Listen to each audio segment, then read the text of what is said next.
Fortis MMA head coach and owner, Sayif Saud. You are doing great things right now, man, in the sport. You guys have been on a roll. You had a great 2018, moving into 2019.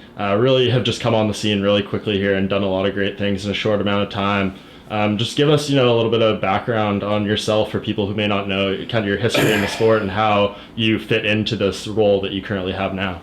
Well, thank you very much for those kind words. That's very nice for you to say. It has been a very, very good year and a half.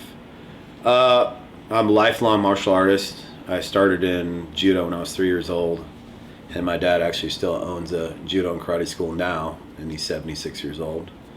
So I've been doing it my whole life, and I fought MMA, trained at Jackson's for about 3 years, and fought amateur, fought pro, was 3-0. Got hurt a lot of tough guys that punching me in the face, and switched and started coaching in 2009 actually, and coached at another gym for a while and built up a team, and then opened Fortis and basically in 2017, and here we are, 2019. Yeah, definitely. And did you just feel, with all the knowledge you had from martial arts, obviously, you have a family history in that, that after you were done fighting, you just wanted to continue to apply that knowledge? Have you kind of always felt like, leadership and all that stuff was one of your traits growing up? Why did you think coaching was a good role? It's a great question. I always wanted to coach. Yeah. And I did an interview yesterday, and I said the same thing. My goal was to get to like 5 or 6-0 and fight in the UFC. I was supposed to make my debut in the UFC Abu Dhabi. My manager had it all worked out. I obviously trained at a great camp out of Jackson's. It was like a feeder gym, and made it to 3-0, and then just tore my ACL, tore my bicep twice, just had a bunch of issues. But my plan was always to open a gym and always to be a coach. I feel like my dad is a teacher, my brother is a professor, University of Chicago PhD. It's kind of everyone in our family teaches, so extending back even more than that. So I think it's just something that I've always kind of felt a calling for, and I felt like going into my 30s, that was kind of what I wanted to do, and I ended up doing it at 28, so it was close. Yeah, definitely. And so how many fighters do you have in the UFC right now? 11. 11. Mm-hmm. And obviously, still growing and everything, but it seems like, with your gym and everything, you don't just let anyone walk in the door. You have a very specific criteria of like what you're kind of looking for out of these fighters, whether it's, personality, skill, all those kind of things. Just what are you looking for when when there's fighters that want to train with you and that you want to share your knowledge with them? Yeah, that's a great question. All of our fighters are from Texas, and almost every one of our fighters is a homegrown. That's something that we take great pride in. Taking these guys from, like I said, I started in 2009, taking these guys from amateur to pro through, legacy. We won 6 LFA belts, legacy belts, and I think that's, the premier feeder league into the UFC. So we like to build people up, because I think you build that rapport with them and you have that real connection with your athlete. You can get in there and just give it to them straight. And when you don't know someone and they're coming in and out of your camp and they live somewhere else and they train with other people and then they train with you and they feel like it and they train with this coach and that coach, it's just different, and I think when you've got a team of athletes that, one fighter goes and trains everywhere else and comes back and the coach is like, well, this fighter's, famous or popular, so I'll allow that for whatever gain for the gym or whatever. That's just not something that we do. I mean, if you're going to be on our team, you're going to be 100% committed to our team. You're going to train with our team. After you fight your fight, you got 1 week, you're back in the gym, because that's how the team has gotten built up so fast, is that we have a system. And the system's in place for everybody. It doesn't matter if they have, 8 fights in the UFC or if they're a pro debuter. You have your fight, you got 1 week off, you're back in the gym, and you're in practice for your bantamweight group or your middleweight group, or we've got 3 205ers in the UFC or whatever it is, because that's how you get better, right? Having those training partners available to you to push you. And I think sometimes in other camps, you got people coming in, they do their fight and then they're gone, and this other guy who's coming up, he just doesn't get that training, and you need those high level guys to pull up the new guys, and on and on and on. So I think that our structure and our system has allowed us, and the commitment that our athletes have to the team and to the gym, And so the program, I think it's unique, and a lot of gyms obviously have something similar, but that's kind of our policy, like, bar none. That's just the way that we do things. Yeah, and I mean, like, it is fighting at the end of the day. Like, I think all the gyms, I'm sure in some facet, do a lot of the similar stuff 100%. in terms of training. But is there anything, not to reveal any secrets you may have, but is there anything you guys are doing that you feel like gives you the edge over some of these other gyms out there? Yeah, I feel like the evolution process of MMA, even in the last 3 years, is exponential. I mean, it's crazy how much the sport has changed. I remember chatting with the team and telling them, I said, MMA is going to be pretty much boxing in 4-ounce gloves and counter wrestling. That's what people want to see. That's what people want to see. Look at Dustin Poirier and Holloway. 5 rounds of just unbelievable, standing toe to toe.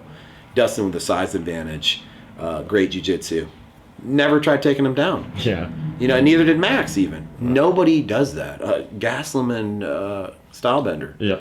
I mean, people stand there toe to toe. I just watched Jacare and Gaslam. I mean, that fight, I just saw it. I mean, look at that. Jacare, he got the takedowns in the first and he was tired, but he presses forward and throws the whole fight. Everybody at the high level now, it's boxing and counter wrestling. So what we've done is, that's what we do. We go hard with boxing and counter wrestling. We have changed our style, I think. We used to do a lot more wrestling and, ground control. We've gotten away from that. People don't want to see it. And we train for that. You have to be entertaining too. So I think the evolution process and evolving with it. The other thing is we've gotten away from pad work. We really don't do a lot of pad work at all, because I think pad work, it's good for repetition, but I think the motion of a human body is completely different. Hitting pad, we don't hit pads in the back. You hit pads in the back, you're hitting, a static pad, and then you go out there and you got someone punching you in your face. So we've developed a couple different systems for warming up and stuff, and had quite a bit of success with it. So, we'll keep doing that if it keeps working, and once it stops working, we'll evolve to something else. I just believe you have to be ready to evolve all the time. You can't be stuck on your background. I'm a judo black belt, love judo. Never show it, because guess what? Wrestling beats it almost every time. Right. So I'm not a big believer in sticking to one thing. I'm a big believer in evolving to whatever you need to do to win. Yeah, that makes a lot of sense. And you mentioned earlier, which resonated with me, is you like to give it to your fighters straight. And I think we've seen some of that. I know you're not in this to be famous or take shine away from everyone, but you've had some moments in the corner that have kind of gone viral, and people seem to kind of eat up your style. Yeah. Why? Is that just your personality? Is that something you do intentionally when you're in there and you just, there's no BS with you? I notice in the corner. Why do you take that approach to your fighters? My approach is whatever it takes to win. So I think, every fighter's different. Alonzo Menifield, for example, the guy's a monster, right? He doesn't do well with raising your voice and getting in his face. He does well with really calm, quiet instruction. Each fighter's different. Some fighters love that. Alex Morono, my guy Alex Morono, he loves it. He gets fired up. He's, you're the general. I want to go to war for you, man. Let's go. And he's a cool, calm, collected guy. So sometimes you just need that opposing, energy. So I just analyze the situation and I try to give the fighter whatever they need to win. And I will change the strategy even in between rounds. They show some of those viral clips. The next round that I went in with Kennedy, I go, let me try something completely different. Right. I said, bro, you're making this a lot harder than it needs to be. Stay long, use your jab. And, unfortunately, it didn't work out for me. He doesn't have a lot of experience. But it's hard in there. It's a war. And I think the difference is, and a lot of coaches have fought, but for me, maybe because I'm a little younger and I've fought and it wasn't too long ago, I just talk to them like I know that I like to get talked to. I want it straight. Like, I'm in the cage, I'm in a war, somebody's trying to punch me in the face and take my head off. Give it to me straight. Give me some detailed instruction, in a succinct manner, and let me know where I'm at. And if I'm slouching, let me know. If I'm winning, let me know. Just let me know direct. This is not a sensitive sport in my mind. This is combat sports, and if you're sensitive and you don't like your coach kind of getting on you, well, then that might not be the right fit for you. But for me, I think the number one thing is winning. So whatever it takes to win is what we'll do. So sometimes you're going to get a little bit of screaming. And sometimes you're going to get, hey, come on, man, let's go.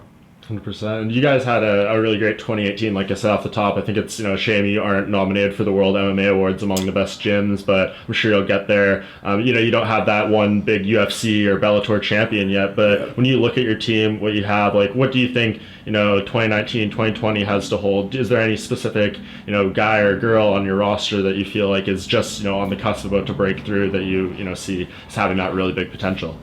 Well, I'm glad you brought it up. I mean, the team was disappointed about that. I mean, they went 16-4 in 20 UFC fights. I don't know if any team has went 16-4 in 20 UFC fights in the last 10 years with the level of competition and how hard this sport is and how volatile it is. To not get the nod, and it would have to win. Look, AKA champions, ATT champions. It is what it is. Those teams deserve it. But to not even be mentioned and as one of the top gyms when statistically it is. It stung, but it's just more motivation for those guys. I always tell them, that's another piece of wood for your furnace. Just put it in there and let that fire burn, and we have several athletes, I think, that could be champions.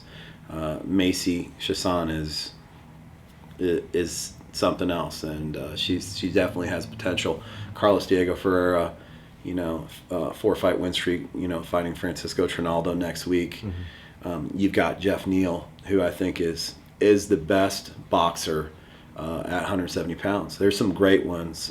Vicente Luque, awesome boxer. And there's some other ones. But I think Jeff, super unique, right? I mean, he's definitely up there in the top at welterweight. I mean, his hands are unbelievable.